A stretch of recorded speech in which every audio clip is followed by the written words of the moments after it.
తెలుసా? నువ్వు దేని మీద ఆధారపడ్డావో, ఏది నిన్ను పోషిస్తొచ్చిందో, ఇప్పుడు జరిగిన పరిస్థితి ఈ మాట చదువుకుందాం. 1 రాజుల గ్రంథం 17వ అధ్యాయం 7వ వచనం. ఇది జరగబోతుంది ప్రియ సోదరి సోదరుడా, బీ ప్రిపేర్డ్. ముందే సిద్ధంగా ఉండు, ముందే సిద్ధంగా ఉండు. ఈ సంవత్సరం ఇలాంటి పరిస్థితులు వస్తాయి, కానీ సిద్ధపడి ఉండు. దేవుడు దాన్ని ఎదుర్కోవడం కూడా నిన్ను సిద్ధహస్తునిగా చేస్తున్నాడు. 1 రాజులు 17:7 17:7 అందరం కలిసి చదువుకుందాం.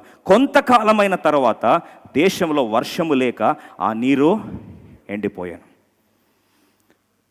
నిమిషంలో ఆగి ముగించేద్దాం. అంతవరకు దేని మీద ఆధారపడ్డాడండి? ఆ వాగు మీద ఆధారపడ్డాడు. ఇప్పుడు ఏ వాగైతే తన తృష్ణను తీర్చిందో, ఏ వాగైతే తన దప్పికను తీర్చిందో, దేని మీద అయితే ఆధారపడ్డాడో, ఇప్పుడు ఆ వాగు ఏమైందండి? ఎండిపోయింది. దేవుడు ముందే చెప్పాడా వాగు ఎండిపోతుందని?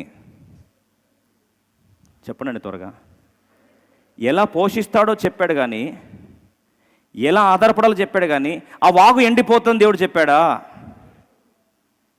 ఈరోజు ప్రియ సోదరి సోదరు, that is where we need to understand the insight. ఆత్మీయ అర్థాన్ని అక్కడే తీసుకోవాలి. ప్రభు అన్నాడు, నువ్వు వెళ్ళు కేరిత వాగు దగ్గర దాక్కో, అక్కడ నీళ్లు తాగు, ఆహారం కొరకు కాకులతో పంపిస్తా అన్నాడు. కానీ అది ఎండిపోతుందని మాత్రం చెప్పలేదు. కానీ ఇక్కడ ఏం జరిగింది? ఎండిపోయింది. ఇక్కడే చాలామంది దేవుని బిడ్డలు చల్లారిపోతారు. ఇక్కడే చాలామంది దేవుని బిడ్డలు ఏంటండి వాగ్దానం ఒకలాగుంది, జరుగుతున్న పరిస్థితులన్నీ ఇంకోలాగా ఉన్నాయి. లాజరు తన వ్యాధి మరణం కొరకు వచ్చింది కాదు, దేవుని కుమారుడు మహిమపరచబడడానికి వచ్చిందని దేవుడు చెప్పాడు. కానీ కుమారుడు ఏమైపోయాడు? చనిపోయాడు. ప్రియ సోదరి సోదరు, చాలామంది ప్రాంతంలో విశ్వాసంలో చల్లారిపోయినారు. ఏంటండి? దేవుడు చెప్పింది ఒకటి, జరుగుతుంది ఇంకొకటి. ఏదైతే నన్ను పోషించిందో, ఏదైతే నన్ను చూసుకుందో, ఏదైతే నా ఆకలి తీర్చిందో, ఏదైతే నన్ను తృష్ణను తీర్చిందో, ఈరోజు నేను ఆధారపడ్డ కేరీతునే దేవుడు ఎండగొడితే మరి ఏం చేయాలి? అదేనా దేవుడు చేసేది?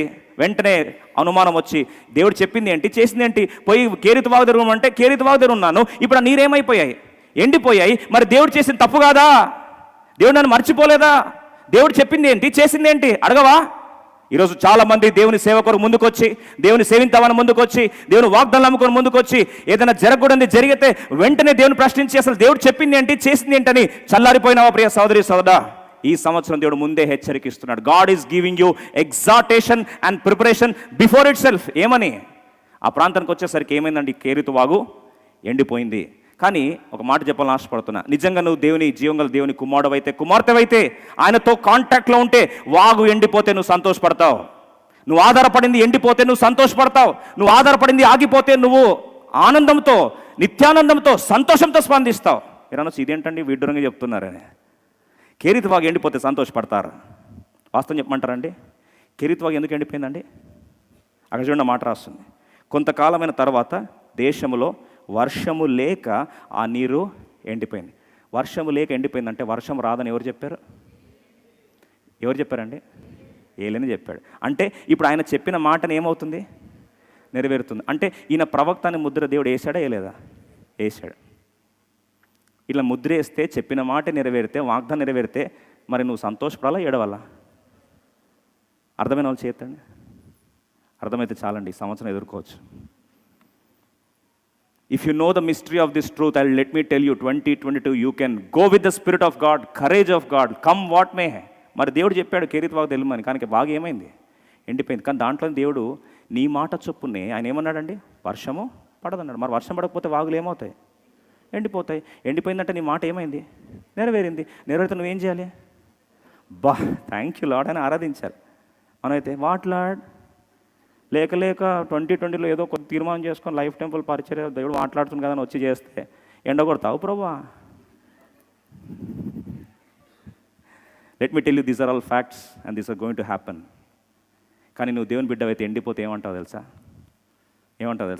Wow, already the promise is, చెప్పండి, ఫుల్ఫిల్డ్. దేవుడు చెప్పిన మాట ప్రకారం ఎండగొట్టేశాడు, నీళ్ళు లేకుండా చేశాడు. అంటే వాగ్దానం ఏమైంది? చాలామంది నవ్వుకుంటున్నారు. అంటే అర్థం ఏంటంటే ఆల్రెడీ ఎండిపోతున్నాయి అని అర్థం. ఎండిపోతే భయపడతారా? ఒక మాట చెప్పాలని ఆశపడుతున్నా. కేవలం కేరీతు తప్ప నిన్ను పోషించడానికి ఏది లేకపోతే భయపడాలి. కేరీతుని పుట్టించింది ఎవరండి? కేరీతు దగ్గర పొమ్మని చెప్పింది ఎవరండి? వాగ్దానం ఇచ్చింది ఎవరండి? ప్రవచనం చెప్పింది ఎవరండి? వర్షం పడదని చెప్పించింది ఎవరండి? వర్షం పడకుండా ఆపింది ఎవరండి? కేరీతివాగు ఎండగొట్టింది ఎవరండి? నేను పోషించేది ఎవరండి? మరి బాధ ఎందుకండి? ఈరోజు ప్రభు అదే జ్ఞాపకం చేస్తూ ఉన్నాడు. God is letting you know the truth that it is not Cherith which feeds you. ఒక టైం అయిపోయిన తర్వాత ఆ కేరీతివాగు ఏమైందండి? ఎండిపోయింది. It is one of the powerful symbol that your prayer is answered. నీ ప్రార్థనకు జవాబు వచ్చిందని గుర్తు ఏంటంటే కేరీతివాగులు ఏమవుతున్నాయి? ఎండిపోతున్నాయి. ఒకవేళ నువ్వు ఆధారపడింది ఈ సంవత్సరం దేవుడు ఒకవేళ ఎండ కొడితే, కొంతమంది అంటున్నారు ఇది ఒక్కటి వదిలేసాను టాపిక్. ఫస్ట్ సండే బ్రదర్ శుభమా అని లేక మొదటి ఆధారం వస్తే ఇట్లా చెప్తారా? ఎండ కొడతాడు దేవుడు, కేరీతివాగులు ఎండిపోతాయి, అది కూడా వాగ్దానం నెరవేరిపే, ఇట్లాంటివి చెప్తారా? 3 పువ్వులు 6 కాయలు, ఆ రంగుల హరివిల్లు, సంతోష ఆశ్చర్య సంభ్రమాలకు చిరునామా, ఇలాంటివి చెప్పాలంటే అది ప్రాస్పెరిటీ గాస్పెల్ ప్రీచర్స్ అవుతారు. నువ్వురా 3 పువ్వులు 6 కాయలు కాదు 60 కాయలు అవుతాయి చెప్పి ఒక భ్రమాప్రపంచం తీసుకెళ్ళి కుప్పగూల్చి కింద పడేస్తే అప్పుడు ఫస్ట్ ఎవరు గుర్తొస్తారు తెలుసా? మేమే గుర్తొస్తాం మీకు. ఏమేమో చెప్పాడు, అంతా ఉల్టానే. దేవుడు సత్యం, వాక్ సత్యం ఉన్నట్లు చెప్పాలండి, లేకపోతే we are fooling ourselves. When it is truth you have to know the truth, threadbare. సత్యం వల్ల ఏం చేస్తుంది? స్వతం చేస్తుంది. సిద్ధపడాలి. అందుకొరకే ముందు చెప్పాలి. మీరు అంటారు ఫస్ట్ అండి ఎందుకులే బ్రదర్, కొద్దిగా ఆగి 2-3 వీక్స్ తర్వాత చెప్పండి, స్టార్టింగ్లో ఇట్లాంటి ఎందుకు మెసేజ్ అంటే ఒక మాట చెప్తానండి, నెరవేరిన తర్వాత చెప్పాలా, నెరవేరక ముందు చెప్పాలా? వాగు ఎండిపోతుందని ఎండిపోయిన తర్వాత చెప్పాలా? కొంత ఉంటారు మందిర పక్కనే, అది నెరవేర్చే నాకు సేమ్ అదే కళ వచ్చింది ముందు, మరి వచ్చినప్పుడు చెప్పొచ్చు కదా, నువ్వు ఫీల్ అవుతావు అని చెప్పలేదు అని. అబ్బా నాకు దేవుడు అదే మాట్లాడిన డైలీ పోర్షన్లో. ఏది ఎంత అయిపోయిన తర్వాత కొన్నిసార్లు మండుతుంది, నాకు ఏదో కోపం వస్తుంది. నువ్వు తెలిస్తే చెప్పొచ్చు కదా మరి ముందే, కాదండి? నీకు ఆల్రెడీ తెలుసు అన్నప్పుడు నువ్వు ఏం చేయాలి? ముందు చెప్తే కేరీతివాగు ఎండిపోయినప్పుడు ఏం చేయాలో ఆలోచిస్తావు, దేవుని మీద ఆధారపడతావు. ఇప్పుడు సేవకునిగా ముందు చెప్పాలా తర్వాత చెప్పాలండి? అంత అయిపోయి 2020 డిసెంబర్లో చెప్పాలా? ఈ సంవత్సరం కరువు వస్తుంది ముందే దేవుడు చెప్పాడు నాకు అంటే అప్పుడంటే మరి నువ్వు సేవకుని ఎందుకున్నావు అంటారు. ముందు చెప్పాలి కదండి. కావాలి వాడికి పెట్టాడు దేవుడు. ఇశ్రాయేలుకి ఏం చేశాడు? నరపుత్రుడా ఇశ్రాయేలు నేను కావాలి వాడిని ఉంచాను, ముందే బాకానాదం ఊదు, సిద్ధపాటు చేయు, ప్రిపేర్ చేయి. ఈరోజు ప్రభు చెప్పిన మాటే జ్ఞాపకం చేస్తున్నాను. కేరీతివాగు ఎండిపోతే కంగారు పడాల్సిన అవసరం లేదు. అంత అయిపోయిన తర్వాత ఐ నో దిస్ ఆల్రెడీ. కొన్నిసార్లు కొంతమంది చెప్తారు అంత అయిపోయిన తర్వాత అబ్బా నాకైతే దేవుడు నేను రాత్రే కళ వచ్చింది. ఏం కళ వచ్చింది చెప్పండి సిస్టర్ అంటే ఆల్మోస్ట్ సేమ్ టు సేమ్ అట్లే వచ్చింది అని అయిపోయిన తర్వాత చెప్తారు. అంతా దేవుడితో ముందే మాట్లాడతాడు, అయిపోయిన తర్వాత కాదు మాట్లాడేది. అయిపోయిన తర్వాత మనుషులు చెప్తారు నాకు ఇలాగే అనిపించిందని, కానీ ముందే చెప్పేది ఎవరు? ప్రవక్త. ముందే చెప్పేది ఎవరు? దేవుడు. God prepares you before it self. ఈరోజు అందుకని వాక్యం తీసుకొస్తున్నాడు. కొన్నిసార్లు కరువు లాంటి పరిస్థితులు తీసుకొచ్చి నువ్వు ఆధారపడ్డ కేరీతులు ఎండిపోతే కంగారు పడాల్సిన అవసరం లేదు. మరి ఏం చేయాలి? వచ్చే వారం తెలుసుకుందాం. ఏం చేయాలో వచ్చే వారం తెలుసుకుందాం. కళ్ళు మూసుకుందాం, ప్రార్థన చేసుకుందాం, బలలో పాల్గొందాం. ప్రియ సోదరి సోదరా, ఏం జరగబోతుంది తర్వాత చూస్తాం. కేరీతివాగు ఎండిపోతే మరి తర్వాత ఏం చేయాలి? ఎలా దేవుడు చూసుకుంటాడు? పోషించే బాధ్యత దేవుంది అన్నప్పుడు నువ్వు కంగారు పడాల్సిన అవసరం లేదు. It is not your prerogative to think about how God is going to take care of you. It is his problem. It is a problem of God. నీకు జీతం పడాలా పడకూడదా, ఒకళ్ళు జీతం లేకపోతే ఎలా పోషించాలి, ఒకళ్ళు ఉద్యోగము సడన్గా నీకు రావాల్సిన శాలరీస్ రాకుండా ఆగిపోతే నేను చూసుకోవాల్సిన బాధ్యత దేవుంది, నీది కాదు. నువ్వు జీవం గల దేవుని సాక్షిగా ఉండు. You be a living witness of the living God, that's all. ప్రభు నీ జీవం గల దేవునికి అవమానం రాకుండా చేయి ప్రభు అని చేసుకో ప్రార్థన.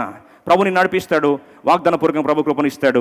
నిజంగా ఈ సంవత్సరం ఆశీర్వాద సంవత్సరంగా ప్రభు మార్చి జీవం గల దేవుని సాక్షిగా, జీవ సాక్షిగా ప్రభుని నడిపించాలని కోరుచున్నాడు.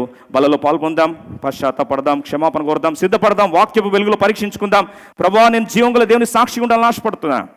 తండ్రి నన్ను చూసిన వారు నిజంగా వీళ్ళ దేవుడు సజీవుడే, ఇంకా బ్రతికున్నాడు, వారి దేవుడే నిజమైన దేవుడని సాక్ష్యం చెప్తే ప్రభా దానికంటే గొప్ప ఆశ్చర్యం ఏం లేదు. అదే నేను